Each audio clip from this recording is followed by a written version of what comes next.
بسم الله الرحمن الرحیم. زه ستاسو د پریس کلب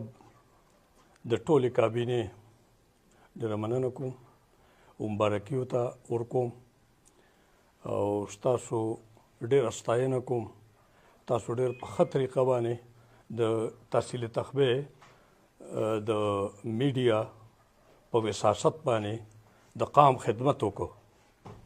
نو زه بیا ستاسو ډېره مننه کوم او د عوامي نیشنل پارټۍ د طرفه چې په 31 تاریخ باندې د باباګانو کلیزه ده، نو د قام ته دا خبره وړاندې کوم چې باچا خان د برصغیر یو ستر لیډر دی او بیا د هغه سره د هغه بچی چې خان عبدالولي خان چې هغه په دې دغه کې کلیزه کې شامل حال دی، نو د هغوی روح ته موږ چې کوم دی نو دغه پیش کوو چې الله هغه وبخي او د هغوی هغه ښې خبرې او هغه ستر جدوجهد الله د دې قام په مغزو کې کېنوي او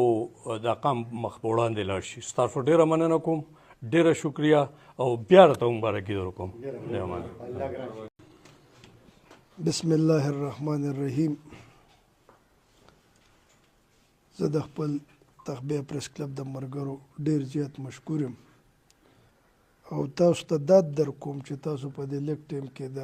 پریس کلب د پرمختګ دپاره کومې هلې ځلې وکړې. نو د حقیقت دا ډېر د عزت او ډېر د ستاینې وړ خبره ده، ځکه چې ستاسو د قلم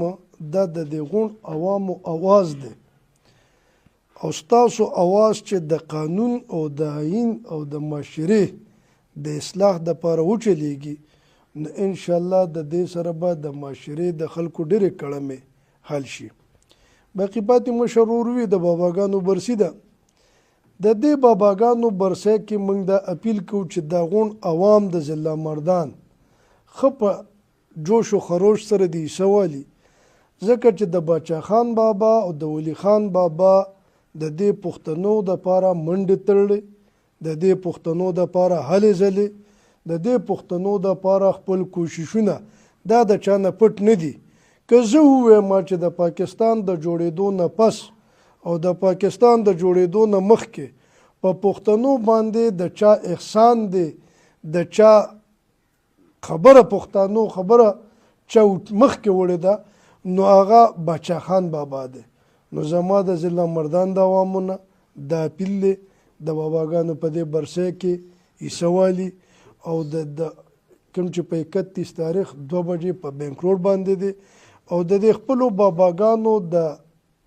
کوم زندگی ده دا لږه سټډي کړي چې آیا د پښتون قام بچاو د پښتون قام ترقي په څه کې ده. نو انشاءالله بیا اپیل کوو چې په 31 تاریخ 2 بجې په بینک روډ باندې د باباګانو په دې برسۍ کې تاسو خپل بھرپور شرکت وکړئ.